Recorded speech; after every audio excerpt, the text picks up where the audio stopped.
Okay, so today what we are going to start with the Linux administration part one. Okay, so part one, while it's a very basic, we are going to start with the operating system and what any Linux operating system, what are the other flavors of the operating system or distributions of the operating system of a Linux are available, and how we can use that, and what are the how the operating system configured, and what are the folders, directories, and all are there, and what is the purpose of all. Okay, because you need to know which location what is there and all.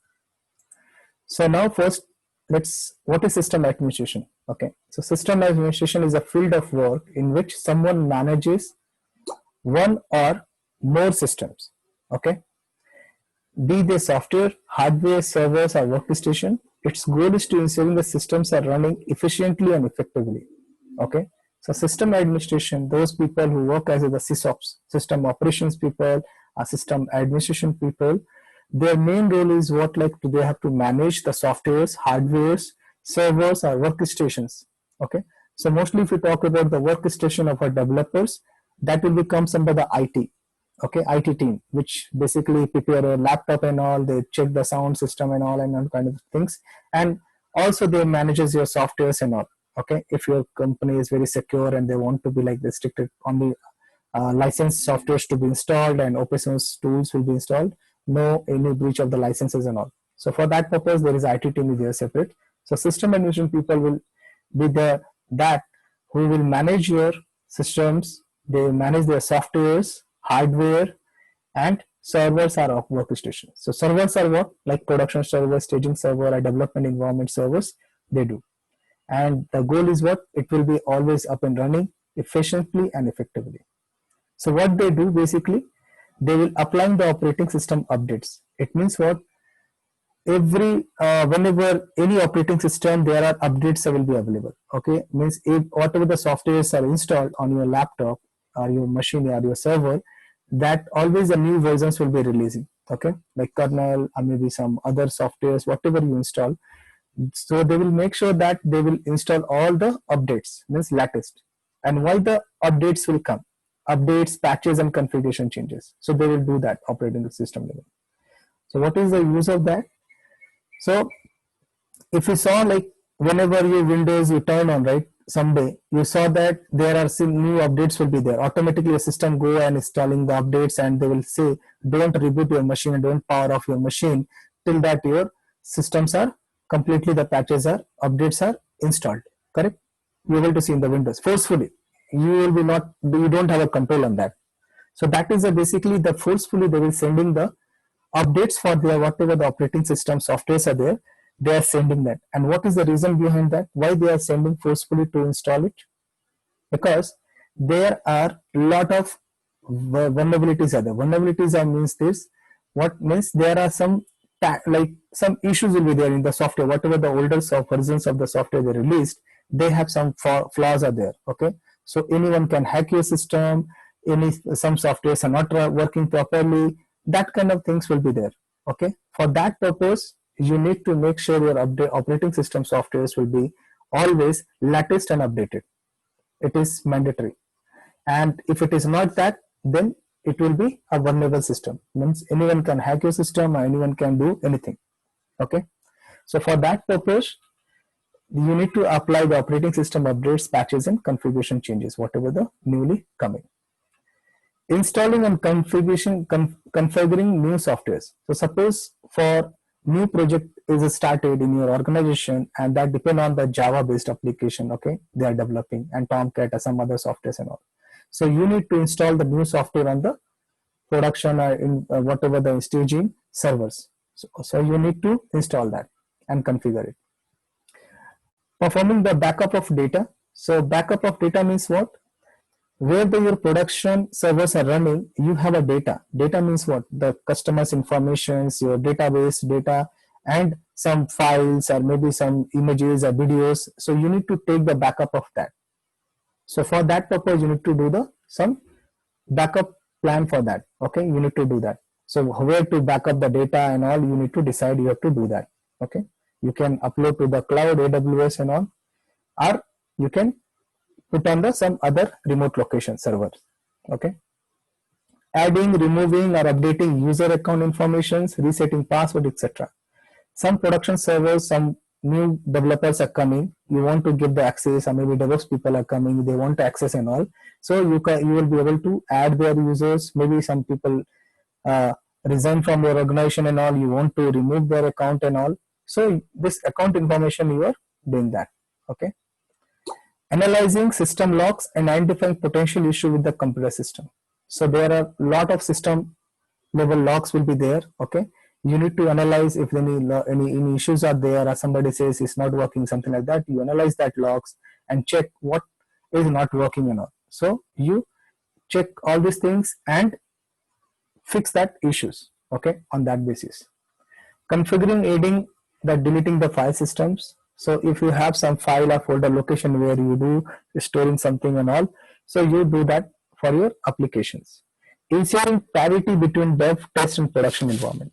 So what it is that as a system administration people, they will be making sure that what is the development environment is there, and staging and the production or pre-production and test environments all have the consistent environment. Consistent environment means what? Same operating system. Whatever the application will running in the development environment, it will be running same as in the production. So how we can achieve that? By using the Vagrant and VirtualBox, right? We can achieve that, correct? And finally, troubleshooting any reported problem. Somebody says like your website is not working, I'm not able to access the Apache web page and all. Somebody saying like Tomcat is not running, I'm not able to, whenever I'm deploying, I'm not able to get the Tomcat page and all, or something like that. I'm not reflecting the things and all. So you need to troubleshoot that. So you go to the box, you check the service status, it is up and running or not, or something like that. And if it is stopped, you can make it start, and again it will be working fine. Okay, and maybe some storage issue, then you clean up something, some old data and all. So you free up the some space and all. So that kind of troubleshooting. So that is a part of an administration.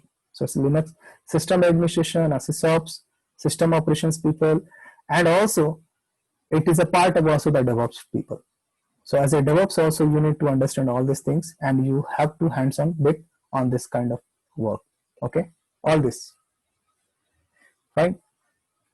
So before that, system administration, let's start with the what is Linux, and then the what are the types of operating system and all on the Linux. So Linux is a family of open source Unix-like operating system based on the Linux kernel, and operating system kernel first released on the September 17, 1991 by the Linus Torvald. Okay, and Linux is typically packaged in the Linux distributions. So what is Linux? So Linux is a basically open source, which is like a Unix-like operating system. So if you went to your college time and you went and you do the labs on the Unix, right? Unix systems and all. So the black screen, no UI, nothing, no, you just have a black screen. You have to do everything from the command line. Okay, so that is a Unix systems. So Linux is basically using the Unix of only operating system. On top of that, they created a Linux kernel. Okay, and that is developed by whom? Linus Torvald. Okay, that's why the Linux terminology came. Okay, Linus, and it is packaged in a Linux distribution. So it is always packaged, means one tar file, one zip file. You can understand.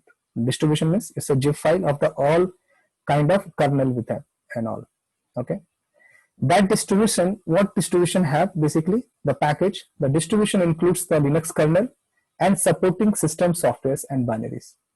Okay, so that any operating system, if I am talking about Ubuntu 16, Ubuntu 18, the CentOS 7, CentOS 6, so everywhere everything is a Linux is a distributions, and that distributions are basically a kind of package which have what it contains. Basically it contains Linux kernel and supporting system softwares and libraries, many of which provided by the GNU project. Okay, fine.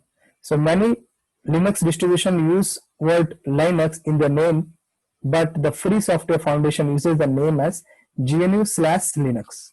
So Linus Torvald, on that name the Linux is came, but most of the libraries and the supported softwares are coming from the GNU project. That's why they called as a GNU/Linux to emphasize the importance of GNU software. Okay, because they are free softwares are coming from the GNU. Okay. So that's why if you see any licenses which is GNU public and all, so that is a free and open source. You can use it without paying any single rupee. Okay, single money. So popular Linux distributions includes Debian. So Debian is a one type of distribution. Okay, and Ubuntu comes under that Debian distribution. Okay, Ubuntu comes under the Debian. Okay, Debian, Fedora, Ubuntu is basically come under the Debian only. Okay, so packaging is a Debian only. And commercial distributions include Red Hat Enterprise Linux and SUSE Linux Enterprise Servers. Okay, so there are like enterprise solution means what? You need to get the license for them. It means you have to pay for that. If you are using this operating system and all, you have to purchase a license for this operating system, like a Windows whatever you for paying for the license for the Windows and all. Okay, so if you going to purchase any laptop in the market, and if you ask the vendor, right, I don't need any operating system, you just give me the Unix operating system which is coming as a free. Okay, so they will reduce the price by 4k 5k. Okay, Indian rupee, I'm talking about Indian rupee. Okay, so Rafiq, whenever I'm talking about the money and all, it will be Indian rupee, INR. Okay, that's fine, thank you. Yeah, so don't if you compare with the US dollars and all, so it will be very less price. Okay, yeah, I think, yeah. So if you go and buy a laptop of the 50 or 60 or 70k, right, and if you want without Windows and all, they will give you with the minimum 5k lesser price, because they are paying license for that. Okay, so that will be, and you can install the Ubuntu and all, and you can use as how you are using on the Windows. Okay, so now what are the Linux component have? So any Linux component have a bootloader. Okay, bootloader is what you can understand. It is booting time, means whenever your system will be, when you do the power on button, right, press on the power button, then your bootloader will start. Okay, for example, like what are the bootloaders are basically, it's a GNU grub. Okay, LILO, SysLinux or Gumit boot. So these are the type of a bootloader. Okay, so bootloaders are like GNU grub or LILO or SysLinux or Gumit boot in Linux and not in Windows. Okay, and this is a program that loads the Linux kernel into the computer main memory. It means what? Whenever you power on your button, okay, on your laptop, your bootloader means in case of Linux, the grub will be there. Okay, or maybe in some other operating system there is SysLinux or maybe some other. So any bootloader will be there. What it will do, basically it will load the kernel to the memory of your laptop, means your RAM. So if your RAM of something like, if you have whenever you start your system, right, you're able to see that already your system, you are not running any program, but still your RAM will be used around 1 to 2 GB of RAM will be used already, correct? So who is using that one? Your operating system. Okay, so your kernel will be loaded, your Linux kernel will be loaded to the memory, main memory. Okay, by being executing by the computer when it's turned on, and after the firmware initialization is performed. So what will happen? It will start initialize the firmware. So hardware, on top of that there is a firmware, right, which understand what all the things needs to be done. Okay, so firmware will be initialized. On top of that there is a operating system. Okay, so between the hardware and the operating system there is a firmware which basically talk to the hardware firmware. Okay, so after that what will happen? Sir, how about this DOS? What is the advantage of Linux over DOS? So DOS is DOS is not nothing but a Unix, right? Oh, is a Unix system? Yeah, DOS is a Unix only, right? Okay. The black screen, right? Yes, black screen. That is a Unix only. That is I am talking about. That is another name is DOS, right? You call it.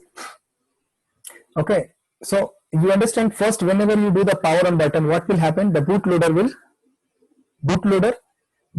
is a type, like if you see the grub, Lilo or SysLinux. These are a type. Okay, these are the like. So bootloader examples are like Grab and all. They will load what they will load. They will load the Linux kernel to the memory. Okay, and then they will start the turn on the firmware initialization. They start the firmware initialization will be started. After that, an init program. Okay, initialization program such as traditional sysb init or newer system D. Okay, if you heard about system D, what is system D? Anybody heard about that system D? Or in case of Windows, what is called as in this Windows it is called as something. So I will tell you the example. I will give you what is that. So this is the initialization program. System D is what like it's a daemon service. Okay, which is running as a daemon. Okay, you can see system D means what? System daemon. D stand for daemon. Okay, correct. So system daemon means what? Whenever your machine will be started, so at the time of starting, what are the things needs to be run to making your laptop working properly? Okay, so like your all the like initialization program for your operating system, all the component of operating system, and some softwares if you saw like some software like your Teams, right, or Skype for business and all, right? Remember, whenever you start your machine, automatically you're not starting that one. By default, it will be started. Correct? How it is possible? What is the reason behind that? Because that softwares which is automatically whenever you restart your machine, right, that software is automatically started. Because of that, that software is added in the system D, means initialization program. So whenever my system will be up and run, okay, system is up and running, in that time, if that any software is added to the system D or OpenRC or Upstart or system sysb init, okay, then that program is going to be up and running. Okay, this is the first process launched by the Linux kernel. So Linux kernel will do what? They will do what? System D they will start. Okay, and this is the first Linux kernel will start the system D, and is at the root of the process tree. In other terms, all processes are launched through init. So system D will launch all the processes which is added to them. Okay.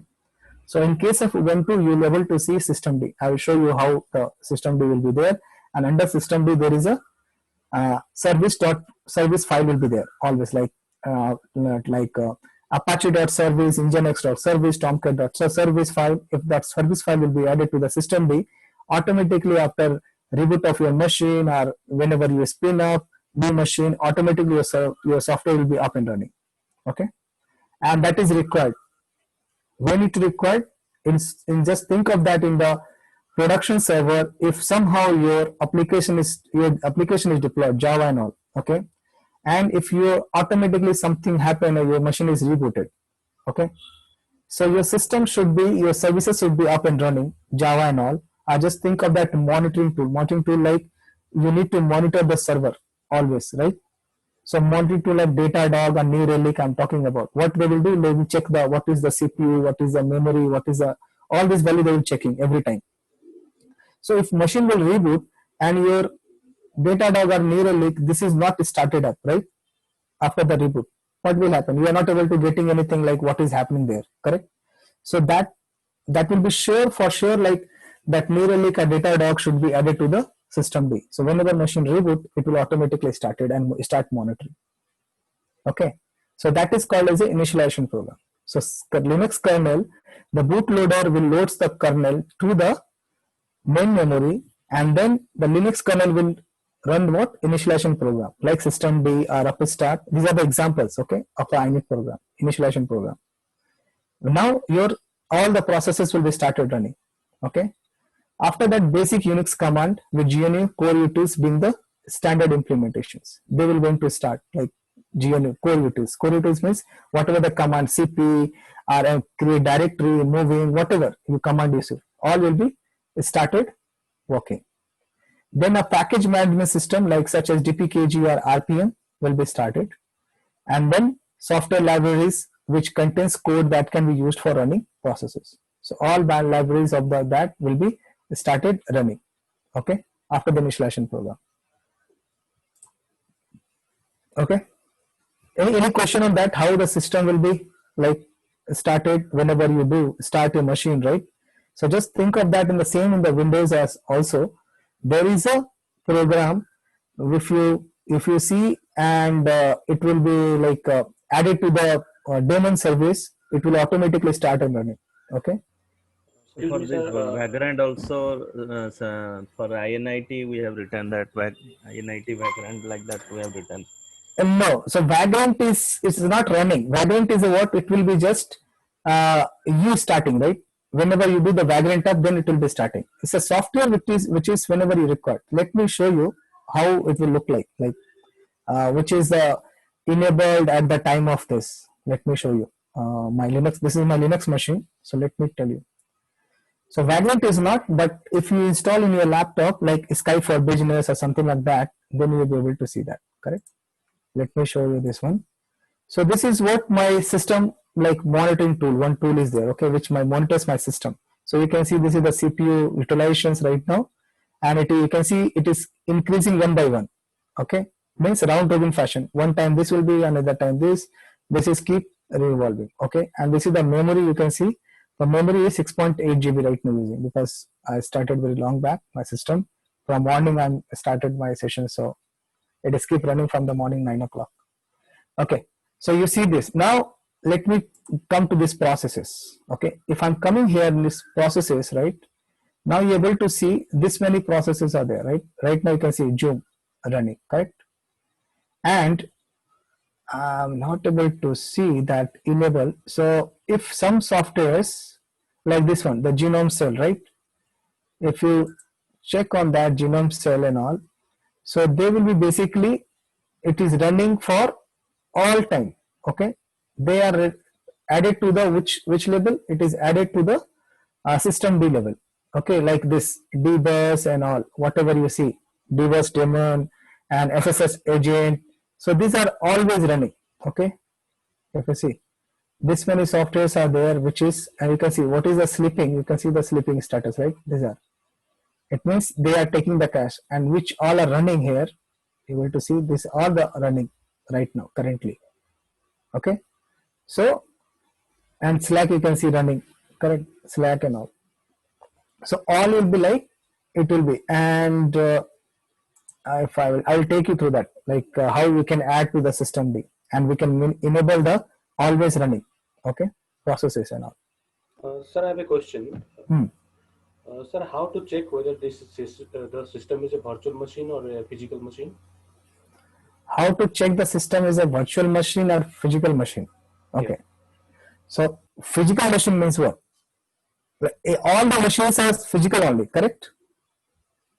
That's correct. But my question is like, this is a, there is some certain commands in Linux, I think, to check whether it's the operating system running there is a virtual machine or is a physical machine. I think I'm not sure about that, but I heard about some one command is there to check that.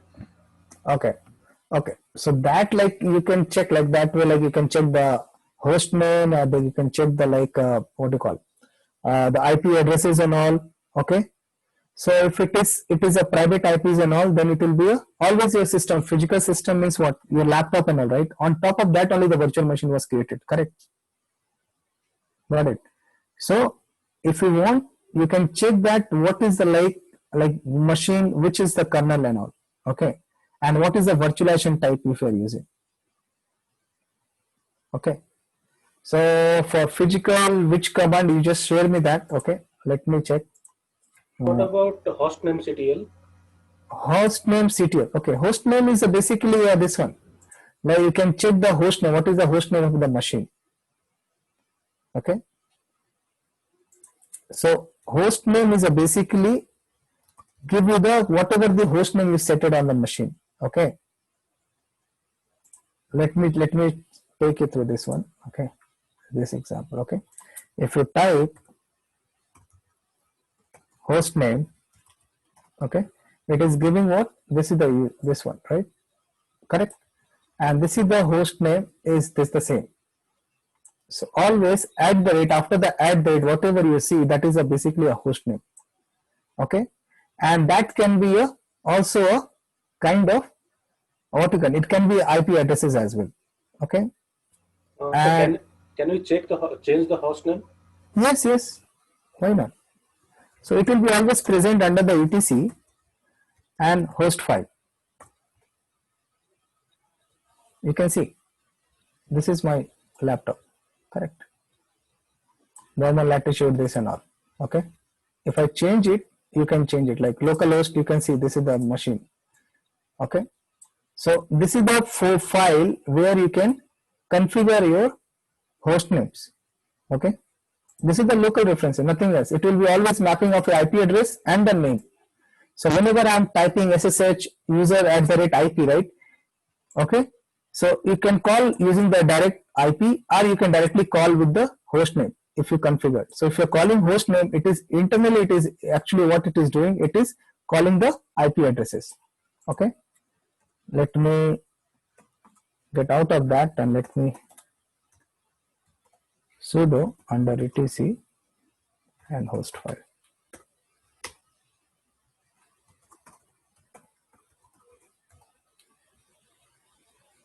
Sorry, sudo cat.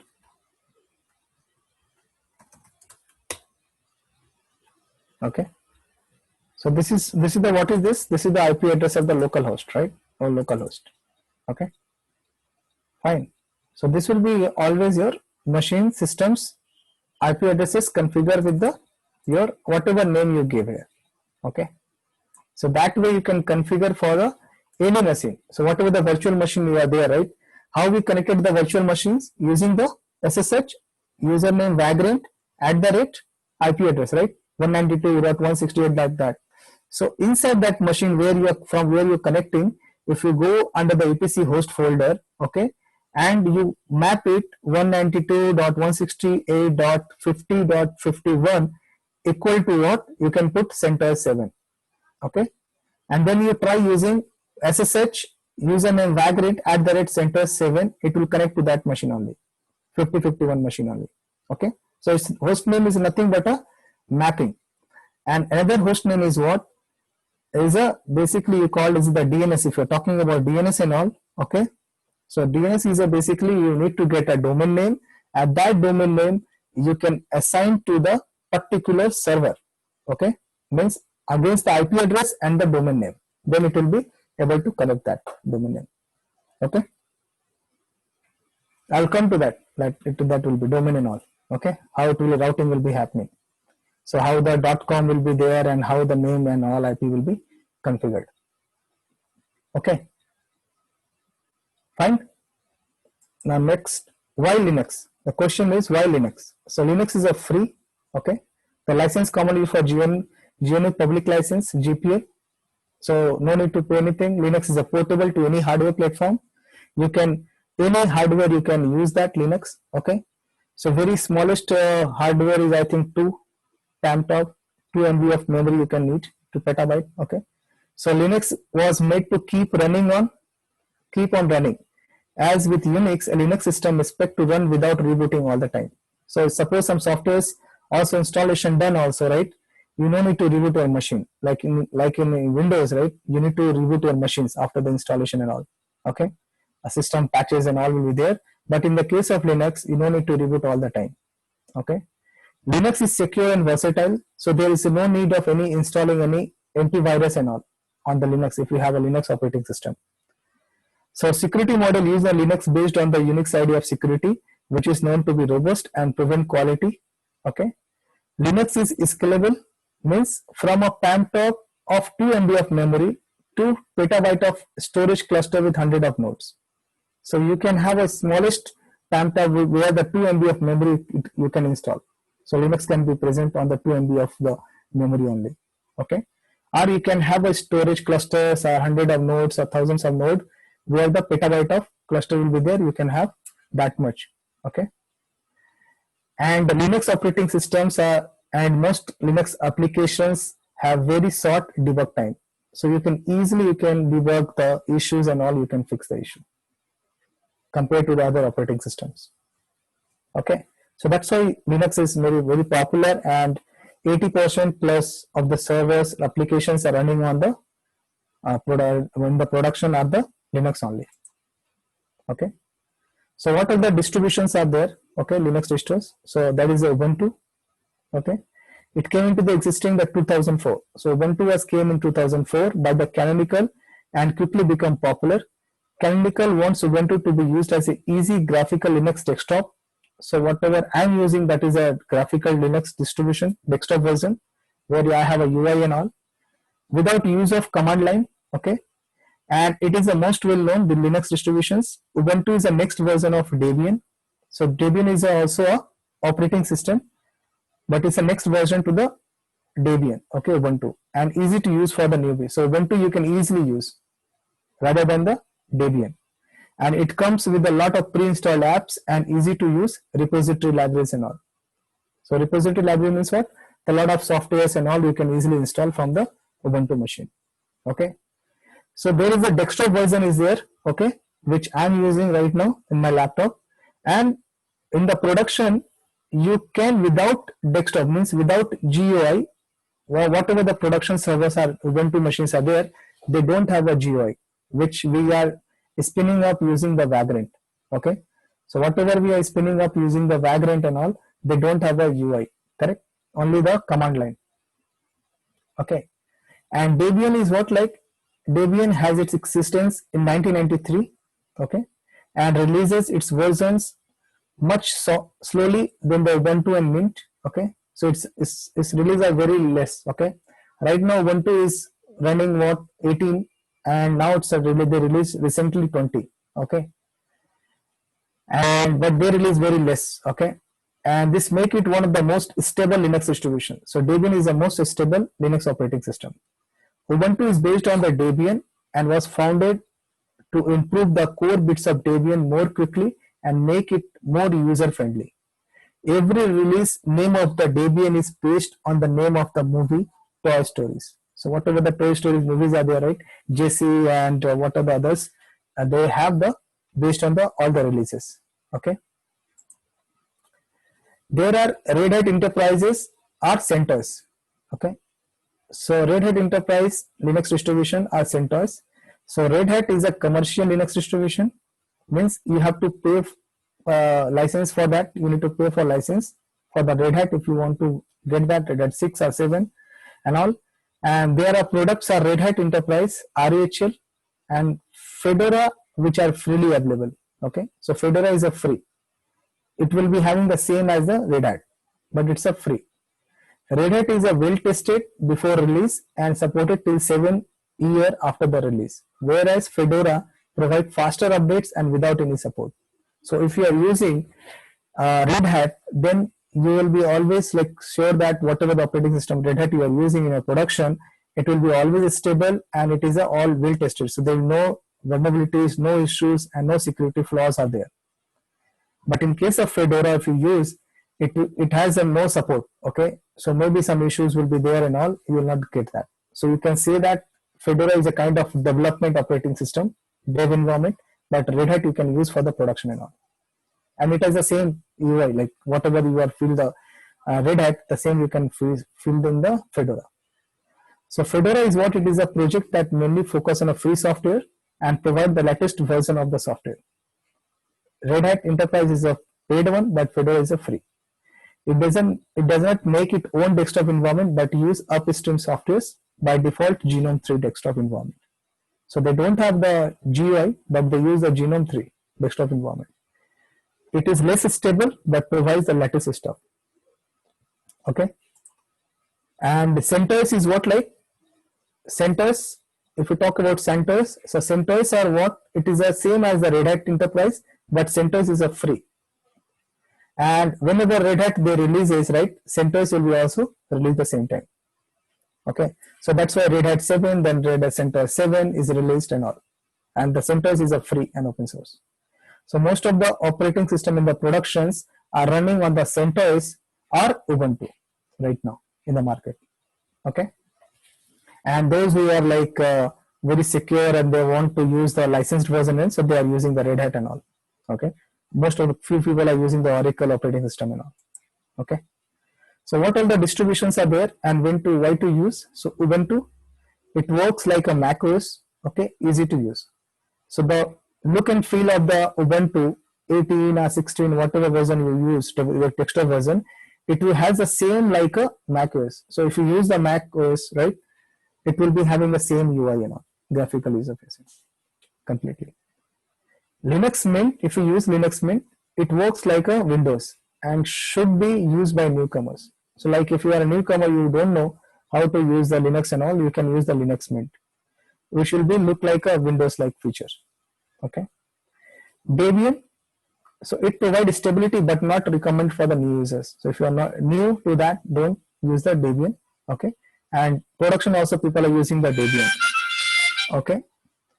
And Fedora, so if you want to use Red Hat and latest softwares, then you can use the Fedora. Okay. Red Hat Enterprise to be used commercially. Okay. CentOS, if you want to use Red Hat but without its trademark, means license and all, then you can use the CentOS. So that's why you can see Fedora, Red Hat and CentOS, the package manager is the same, called as a RPM. Okay, Red Hat Package Manager, RPM, Red Hat Package Manager.